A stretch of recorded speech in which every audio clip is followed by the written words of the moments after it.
Hey, what's up guys? Chip here and welcome back to another Pokemon TCG video. Today, I'm going to be doing a little different type of video. This is the first time I've done a deck profile like this. I'd like to do more of these, so if you enjoy it, please give a like down below. Let me know that you are enjoying it, and I'll know I need to make more. This is a deck profile of a deck that I used to win a league challenge this past weekend, an expanded league challenge in Anderson, South Carolina. There were 12 masters there, 4 rounds, so it wasn't that big, but it was a lot of competitive players from the area, a lot of my good friends that I play Pokemon with all the time, so I just wanted to share this deck profile. It is Raikou Eels. I don't know if I already said that. I'm just kind of rambling at this point. So we'll take a look. Let's look at the Pokemon first. All right. So first off, of course, we've got for Raikou, the main attacker, with the Shining Body ability. If this Pokemon has any lightning energy attached to it, any damage done to this Pokemon by attacks is reduced by 20, and Thunder Lance 50 plus, 20 more damage for each lightning energy attached to this Pokemon. So very strong attacker, non-EX attacker, really beefy with 120 HP. We have ways to kind of increase that a little bit with the floating 20, of course, is very, very nice. So that is the main attacker of the deck. We'll set him up there. Next up, we've, of course, got to have the Eels. We've got a 4/4 line of the Dynamo Electric with the ability Dynamotor. Once during your turn, before you attack, you may attach a Lightning Energy card from your discard pile to one of your benched Pokemon. So very easy to load up a Raikou to be a very strong attacker. We've got the Thunder Wave Dynamo here. Flip a coin. If heads, the defending Pokemon is now paralyzed. I like this one better than the Free Retreat one just because it can't get sniped by a Crobat. And the chance to paralyze is nice. If it comes to that point, you can definitely do pretty good with that. And something interesting, I've ran this list a while ago at a league challenge, but I didn't run this. It is an Eelektross with Team Plasma, just a one of, crash and burn 30 times, discard as many energy attached to your Pokemon as you like. This attack does 30 damage times the number of energy cards you discarded. I won 2 of my games because of this card, where I would just bring this in late game, bring it up to attack, and just clear my energy off the board and wipe it out. So yeah, like I said, I played this deck, a similar list at least, a few months ago at an LC. I think I got 3rd at that LC with that list. And then I saw the guys who built a list similar at Virginia Regionals and saw it did well, so I kind of adapted my list to some of the things they had in theirs. We've got 1 Keldeo for Rush In and Retreat. Of course, anybody who is familiar with the game in the past few years knows what this card does.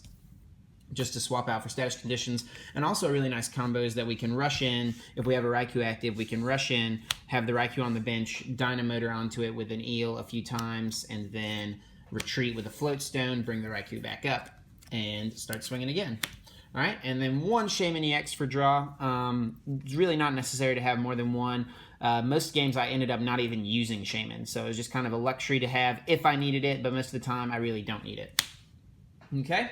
So I was expecting a decent amount of item lock at this LC, and just kind of in general, this deck can have trouble with item lock because there's a lot of item draw. So we run 4 Professor Juniper. Just if we're dead drawing, we have a bunch of items in our hand, we can Juniper away and get a fresh new hand. We've got 1 N, 1 Colress, 1 Lysander, 1 Xerosic, and 1 Hexmaniac. You can see the struggle there of not having a full art Hexmaniac because it doesn't exist. Xerosic came in so clutch in a couple games, getting rid of tools, but mostly Special Energy. Special Energy is just so popular. It's really nice to just have that as access.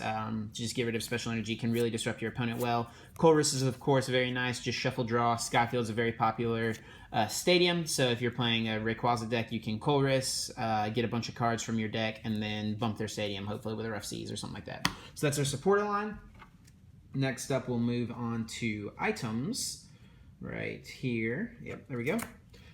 We run 4 Trainers Mails. This is something that the guys in Virginia didn't run, but I think it is so helpful to have 4 Trainers Mail. Definitely able to hit what you need at certain times. Helps you get set up early game. So Trainers Mail, I think, is a must in this list. We also have 4 VS Seeker, of course, because it's a competitive deck in the... I'm playing a deck of Pokemon. So pretty much any deck is going to run 4 versus Seeker, of course. Then we have 4 Ultra Ball. Again, most lists will run 4 Ultra Ball. This is just nice to be able to search out the Pokemon we need, get our Eels early game, get a Shaman to set up a Raikou, also go ahead and have one on the bench, always nice.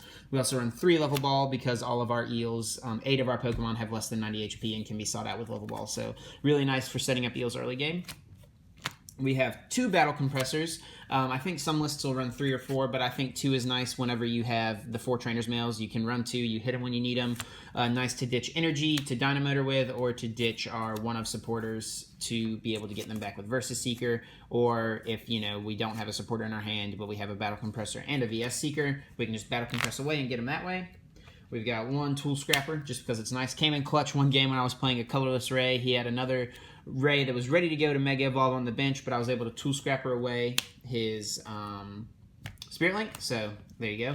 Then Super Rod is good to get back. Again, we only have 4. Our main attacker is these 4 Pokemon, so we have to take 6 prizes with these Pokemon. If they are able to knock out one of these, or if we're not able to get access to our Eelektross as like our backup attacker, we need to be able to get our attackers back with Super Rod. So Super Rod is nice. And also, if late game we need energy, all our eels are knocked out, we need to get energy back in the deck. That's why Super Rod is there over something like Sacred Ash. Okay, then our ace spec of choice, of course, is going to be Computer Search. Not much to say about that. I tried this for a while with Scramble Switch. It was kind of interesting. Have a damaged Raikou up front, a fresh one on the bench, just Scramble Switch onto the new one, start healing the back one with Rough Seas and Dynamotoring onto it. Kind of interesting, but Computer Search is just better, more consistency. We run 3 Fighting Fury belts. I was really having a hard time deciding between this and Assault Vest. My reasoning for going for this, the extra damage is nice, but also in instances where decks play Special Energy, most of the time they're going to be trying to one-shot you anyway. So like stuff like Vespiquen, or Flare Bees, I should say, or things like Rayquaza, sorry, couldn't think. Rayquaza can hit 180 anyway, which is what if you have a Fighting Fury belt and a Lightning Energy on Raikou, or an Assault Vest and a Lightning Energy on Raikou, it's the same thing. They need to hit 180 to one-shot you, which most decks that need to do that can do pretty easily. So I just like having the extra HP, and also stuff like Flare Bees, they can have Blacksmith and ways around Special Energy, so then you're not even getting that extra HP. So I like the Fighting Fury belt in this list a lot. And then I also play 2 Floatstone.